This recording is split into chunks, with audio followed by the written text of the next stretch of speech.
Alors, bonjour à toutes et à tous et bienvenue dans le talk du MBA MCI, le MBA Marketing, Communication et Innovation de Vinci Executive Education. Je m'appelle Julia et nous avons l'honneur aujourd'hui de recevoir Olivier Lascar, rédacteur en chef Bonjour. du pôle numérique Sciences et Avenir, et il est également l'auteur du livre Deepfake, l'IA au service du faux. Bienvenue Olivier. Bonjour, merci de m'avoir invité. Alors, dans ce talk, nous allons parler principalement du deepfake, cette nouvelle tendance qui émerge dans dans la société et qui est grâce à l'utilisation de l'IA. Alors, les Oui. deepfakes, qu'est-ce que c'est? Est-ce que vous pouvez nous expliquer et comment fonctionne cette technologie, Olivier? Alors les deepfakes, ça désigne plusieurs choses différentes. On parle de deepfake à propos d'images qui ressemblent à des photos, mais qui sont fausses. Et désormais, on parle aussi de deepfake pour des sons, des fichiers audio et même des vidéos. C'est-à-dire que des voix peuvent être générées, copiées grâce à l'intelligence artificielle. On a l'impression d'entendre la voix de quelqu'un qu'on connaît, mais c'est un deepfake. Et le terme de deepfake, il est apparu il n'y a pas si longtemps, en 2017. Il est apparu sur la plateforme Reddit et c'était le pseudo d'un internaute qui diffusait des deepfakes, puisqu'on a appelé ça du coup des deepfakes porno, Mhm. c'est-à-dire des séquences tirées de films pornographiques, mais dans lesquelles il avait remplacé la tête des actrices par les visages de célébrités. Il y a une séquence en particulier qui a fait beaucoup parler à l'époque, en tout cas qui avait été médiatisée. C'était une séquence avec Gal Gadot. On voyait le visage de Gal Gadot, l'actrice qui a joué Wonder Woman au cinéma.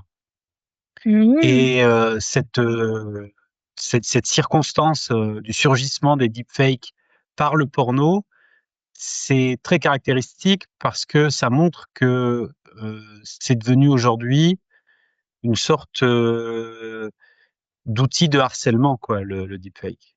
Et, et notamment quand il consiste à truquer des images ou à mettre en scène des vidéos pour humilier les gens, et souvent les femmes, hein, puisque c'est les femmes qui sont victimes essentiellement de ce type de traitement.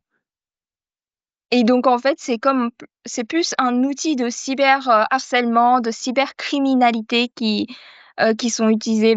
Donc, en gros, c'est pour des activités un peu malveillantes. Alors, mais principalement, l'objectif principal de ça, c'était pas forcément de faire ce genre de choses, non? Parce qu'on voit Ouais, vous souvent avez on va dire des effets positifs aussi au deepfake, notamment dans l'industrie du cinéma, du jeu vidéo. Donc, Vous avez raison, les deepfakes,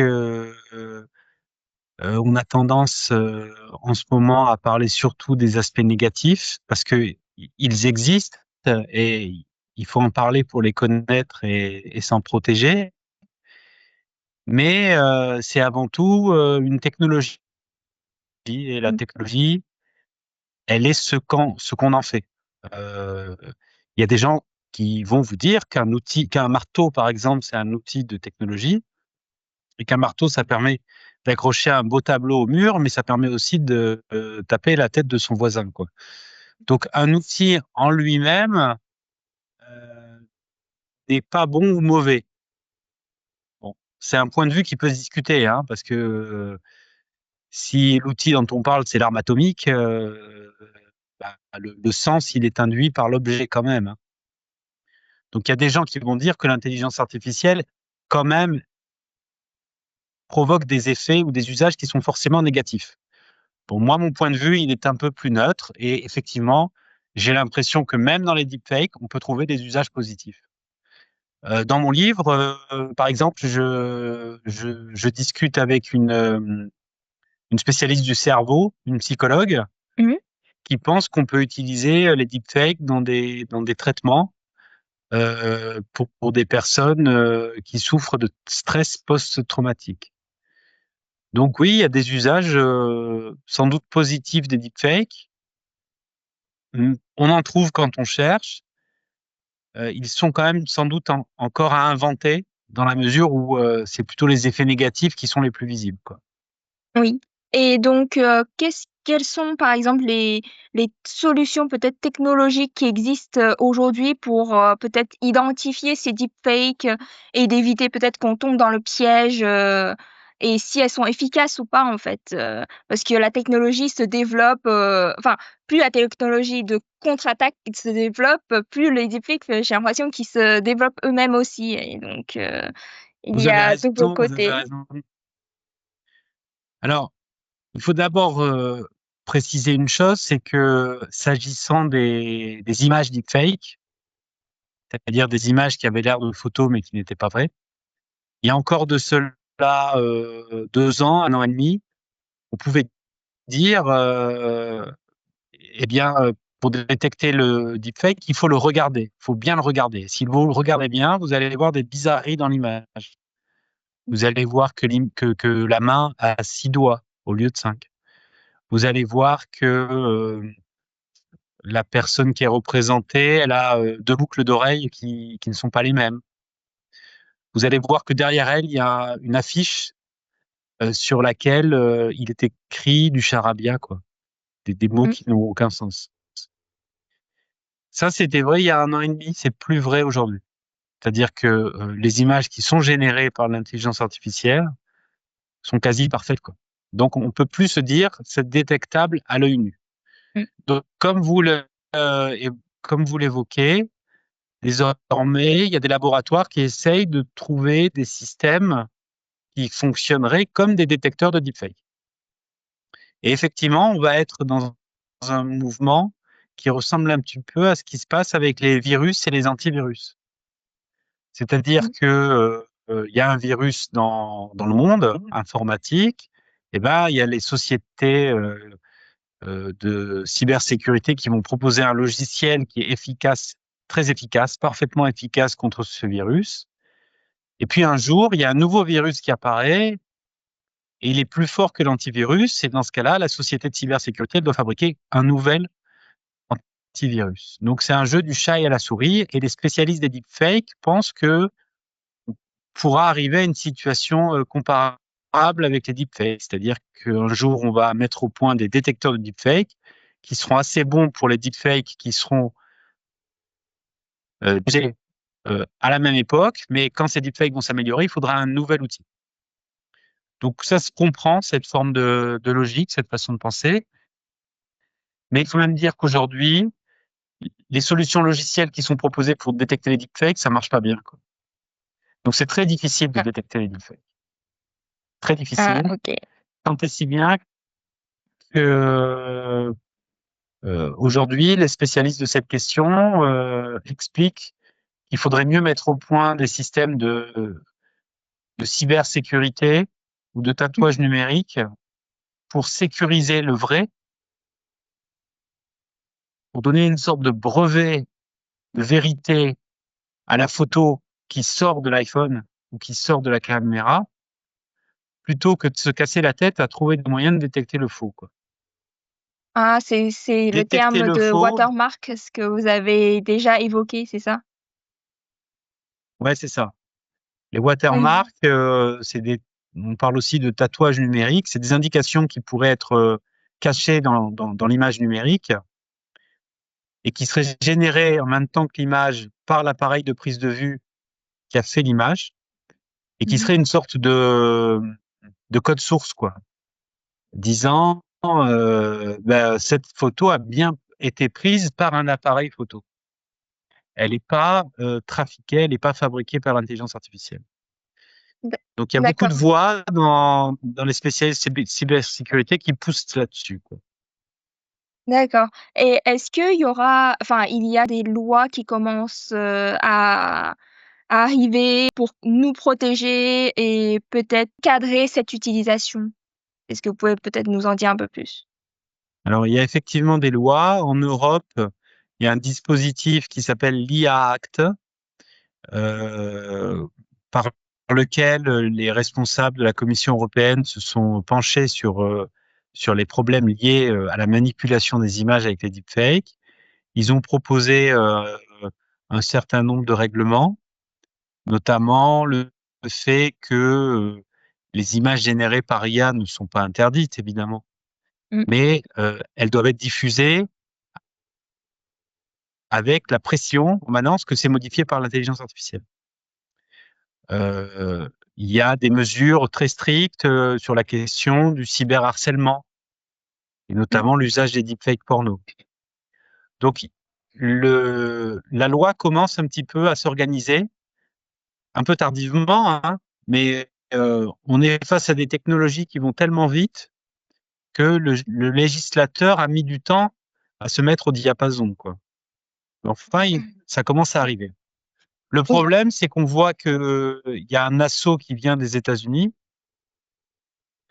avec les géants des GAFAM qui se Mm. sont organisés derrière Trump et qui veulent aucune loi, quoi, aucune législation, Mm. et qui prétendent que tout ce qui est normatif est en fait de nature à limiter leur développement et à ce titre, disent-ils, néfaste. Donc la D'accord. question de la légalisation ou de l'encadrement législatif des deepfakes, c'est une question qui a été ouverte, mais il faut être très vigilant, quoi. Alors, j'aurais une autre question à vous poser concernant le deepfake, mais dans l'univers un peu du métavers qui est de plus en plus tendance de nos jours. Et donc, dans le métaverse, donc ça, qui est en fait vraiment on va dire un nouveau monde, je dirais, un peu pour les geeks, si on peut dire ça. Et donc, Ouais, en fait, c'est dans la réalité virtuelle et la réalité augmentée. Donc, les utilisateurs, ils peuvent évoluer dans un monde où il y a des avatars qui sont créés par enfin, je veux dire, par des intelligences artificielles. Et il y a le deepfake qui arrive dedans et qui pourrait peut-être un peu mélanger, j'ai l'impression, le vrai et le faux.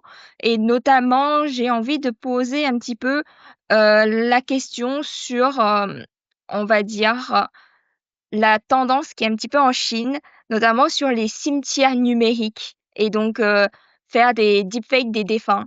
Et donc, ah oui, comme on est possible de créer des avatars numériques de personnes décédées pour qu'on puisse discuter avec eux, enfin le transformer un peu comme un chatbot et ouais. et certaines personnes en fait ils voient comme un moyen un petit peu de préserver la mémoire de ces personnes qui sont mortes et peut-être omettre le fait qu'en fait, ils sont peut-être morts, du moins. Mhm. Et donc, arriver à une sorte de résurrection numérique, si on puisse dire Ouais, ça. ouais, ouais. C'est Et intéressant, donc, ça. oui, C'est- et donc, Et je ça se sais, passe en Chine, ça? oui. Et Et donc, avec ils vont même jusqu'à, ils font l'avatar visuel du personnage? oui, exactement. Et donc, Alors, si vous avez des liens, je veux bien que vous m'envoyiez des liens là-dessus. bah oui, avec plaisir. Mais en fait, je suis tombée sur une diffusion de Le Parisien, je crois, Mhm. sur une vidéo qui disait que vraiment, il y avait des entreprises dont le cofondateur de l'entreprise, il avait créé un avatar de sa grand-mère, je crois. Et donc, il avait besoin, non, de sa mère. Et il avait besoin de parler avec elle, même si elle était morte il y a plusieurs années. Et tous les jours, il conversait avec son avatar. Il partageait enfin, son quotidien avec elle. Et bien sûr, comme tout avatar, ça commence par une grosse masse de données des vidéos, des audios, des photos qu'ils ont mis dans le système pour générer l'avatar pour que enfin, cet avatar puisse parler comme le ferait sa mère, par exemple. Mhm. Bah Et écoutez, c'est et les remarques que ça m'inspire, c'est la première, c'est que quand on est dans le contexte du métavers, l'usager du métavers, il sait qu'il est plongé dans un monde artificiel. Donc, moi, j'aurais pas tendance à, enfin, spontanément, je n'aurais pas utilisé l'expression de deepfake pour désigner les personnages qu'on pourrait croiser dans ce métavers et qui seraient des avatars, des reconstitutions de personnes réelles, vivantes ou ayant vécu. Parce que à partir du moment où on est plongé dans le métavers, il me semble que la règle du jeu, c'est que ce que vous voyez n'est pas vrai, quoi. Tandis que le D'accord. deepfake, il a vocation à vous tromper, et il vous Mm. trompe parce que c'est une intrusion du numérique dans le monde réel. Tandis que le métavers, c'est vous qui êtes plongé dans le numérique. Ah, Bon, d'accord. c'est une différence peut-être un peu subtile, parce que ce à quoi je pense aussi, c'est que ce que vous décrivez là, ça montre quand même que, et dans cette mesure, on est quand même plus dans le domaine effectivement du deepfake. On est dans un moment où les technologies, et surtout la technologie du numérique, gomment toutes les frontières entre le vrai et le faux. Et Mm. ça, c'est compliqué parce que euh, on a du mal, nous tous, à faire une frontière entre le vrai et le faux, entre le réel et le virtuel. Et ça, c'est très compliqué parce que le vrai, enfin, c'est très dommageable parce que le vrai, c'est un petit peu ce sur quoi tout le monde peut se mettre d'accord et c'est Mm. des traits d'union entre les gens, quoi. Si aujourd'hui on a chacun sa propre réalité, bah, ça devient difficile de se parler et ça brise ce qui fait la société. Oui. Voilà ce à quoi je pense par rapport à ce que vous me dites là. Et donc, bah, je me disais que comme en fait, on est dans un environnement un peu de réalité virtuelle et que en fait, la réalité, elle est déjà altérée.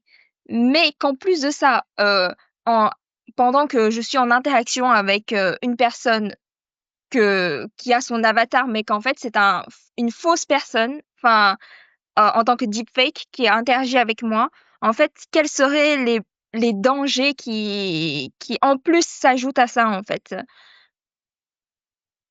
Bah là, il faudrait parler à un psychologue, effectivement, mais c'est des dangers de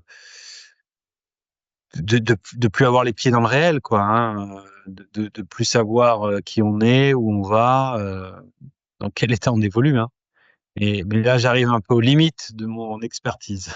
Non, non, je voulais savoir votre avis parce que vous êtes spécialiste du deepfake et je me disais que en fait le lien entre ces deux mondes en fait c'est proche avec des petites subtilités et donc j'étais entre cette partie un peu je bascule entre l'un le bien ou le mal ce type et je voulais savoir votre avis dessus et si vous pensez que, par exemple, le deepfake, dans le monde du métavers, peut-être, il aura un impact un peu comme dans la société, enfin, dans la vie réelle maintenant, avec des lois, des technologies de contre-attaque un peu, pour Je que, en pense que fait, puisse distinguer. le métavers, s'il se développe, il aura besoin aussi de règles, de lois. Ça pose des questions très délicates sur euh, qui va mettre les lois du métavers, puisque le métavers, il sera par définition sans nationalité, sans pays.